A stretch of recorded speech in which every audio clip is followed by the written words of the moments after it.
Hello friends, எல்லோரும் எப்படி இருக்கீங்க? நல்லா இருக்கீங்களா? இன்றைக்கி உங்களுக்காக நான் ஒரு 10 தமிழ் வாக்கியங்கள் கொண்டு வந்திருக்கேன். அதை எப்படி இங்கிலீஷில் சொல்லலான்ட்டு பார்ப்போம். அதற்கு முன்னாடி நம்மளோட சேனலில் இப்போ தான் ஃபஸ்ட் டைம் வீடியோ பார்க்குறீங்க அப்படின்னா மறக்காமல் சப்ஸ்கிரைப் பண்ணிவிட்டு பாருங்கள். இந்த வீடியோவை ஸ்கிப் பண்ணாமல் முழுமையாக பார்த்துட்டு வீடியோ பிடிச்சிருந்தா மட்டும் ஒரு லைக் பண்ணிக்கோங்க.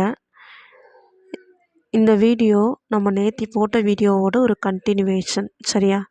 அந்த வீடியோக்கான லிங்க்கும் நான் டெஸ்கிரிப்ஷனில் கொடுக்குறேன். அந்த வீடியோ பார்த்துட்டு இந்த வீடியோ பாருங்கள். அப்போ தான் ஒரு கண்டினியூட்டி கிடைக்கும், சரியா? வாங்க வீடியோக்குள்ளே போகலாம். மீண்டும் முயன்றான். அதாவது நம்மளோட எலி ஒரு பேஸ்கெட்குள்ளே மாட்டிக்கிட்டாரு. அவர் வெளியே வரத்துக்கு முயற்சி செய்கிறாரு. ஆனால் அவர் வெளியே வர முடியல. இப்போ என்ன பண்ணுறாரு அப்படின்னா மீண்டும் முயன்றான், மீண்டும் முயற்சி செய்கிறாரு, வேற ஒன்றும் இல்லை. இது எப்படி இங்கிலீஷில் சொல்லலாம்? He tried again. ட்ரைடுனா முயற்சி செய்கிறாரு, அகைன் மீண்டும். யார்? நம்மளுடைய எலி. ஹீங்கிறது நம்மளுடைய எலியை தான் சொல்கிறோம். He tried again. அடுத்த சென்டென்ஸு, ஆனால் அதனால் எந்த பயனும் ஏற்படவில்லை. ஆனால் என்ன பண்ணுறது, அதனால் எந்த யூஸும் இல்லை. ஆனாலும் அவரால் வெளியே வர முடியல. இவ்வளோ முயற்சி செஞ்சோம், நோ யூஸ். இது எப்படி இங்கிலீஷில் சொல்லலாம்? But it was of no use. But அப்படிங்கிறது ஆனால், it was of no use, அதனால் எந்த பயனும் இல்லை. It was of no use. அடுத்த சென்டென்ஸு, எலி அழ ஆரம்பித்தது. எலி என்ன பண்ணுது? அழ ஆரம்பிச்சிடுச்சான். The mouse started crying. The mouse நம்மளோட எலி அழறதுக்கு ஆரம்பிச்சிடுச்சான். க்ரையிங்கிறது அழுவுறது. ஸ்டார்டட் அழ ஆரம்பிச்சிடுச்சான். ஓகே, நெக்ஸ்ட் சென்டென்ஸு, ஒரு முயல் கடந்து சென்றது. அந்த வழியாக ஒரு முயல் கடந்து சென்றுச்சான், அதாவது அந்த வழியாக போச்சான். அதை எப்படி இங்கிலீஷில் சொல்லலாம்? A rabbit was passing by. A rabbit அப்படிங்கிறது முயல் தான். வாஸ் பாசிங் பை, அந்த வழியாக நம்மளோட முயல் கடந்து செல்கிறாராம். பாசிங் பைனா கடந்து செல்கிறாராம். ஓகே, யார்? நம்மளோட ரேபிட். அடுத்த சென்டென்ஸு, அது எலியின் அழுகையை கேட்டு ஏன் அழுகிறாய் நண்பரே என்று கேட்டது. அது அந்த முயல்குட்டி என்ன பண்ணுது? எலியோட அழுக சத்தத்தை கேட்டுட்டு ஏன் அலற நண்பரே அப்படின்னு கேட்குது. இது எப்படி இங்கிலீஷில் சொல்லலாம்?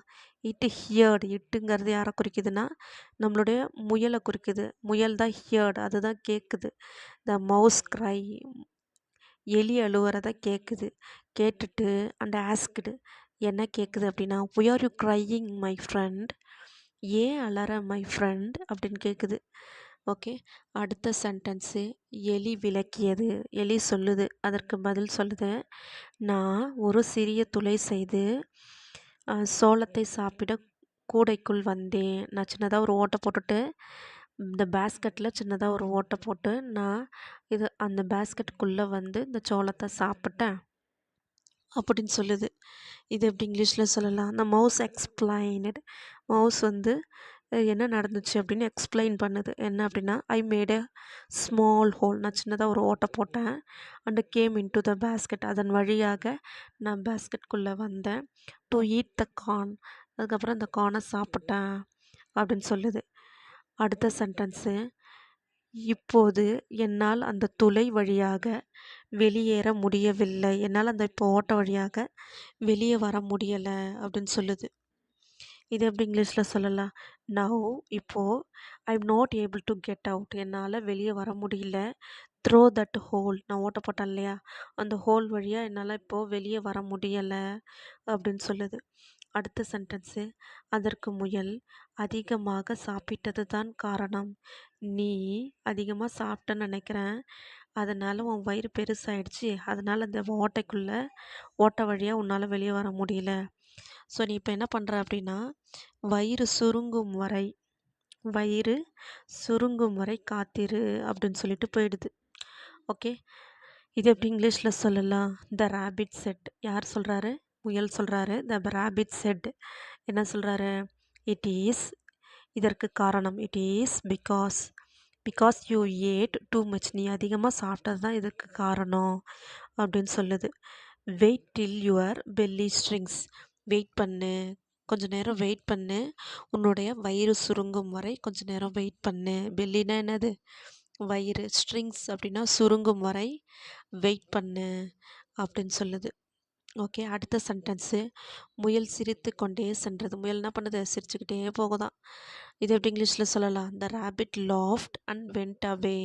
ரேபிட் லாஃப்ட்னா சிரிக்கிறது, அண்ட் வெண்ட் அவே சிரிச்சுக்கிட்டே போயிடுதான். யார்? நம்மளுடைய ரேபிட்னா யார்? முயல். அடுத்த சென்டென்ஸு எலி கூடையில் உறங்கிவிட்டது. இப்போ எலி என்ன பண்ணுறாரு? கூடையிலே தூங்கிட்டாராம். இது எப்படி இங்கிலீஷில் சொல்லலாம்? The mouse fell asleep. முயல் என்ன பண்ணுறாரு? தூங்கிட்டாராம். எங்கே? இன் த பேஸ்கெட். அவ்வளோதான்ப்பா இந்த வீடியோ பிடிச்சிருந்தா ஒரு லைக் பண்ணிக்கோங்க. அண்ட் இதே மாதிரி அடுத்த ஒரு 10 தமிழ் வாக்கியங்களோட நெக்ஸ்ட் வீடியோவில் சந்திப்போம். அதுவரையும் டாட்டா, பாய் பாய்.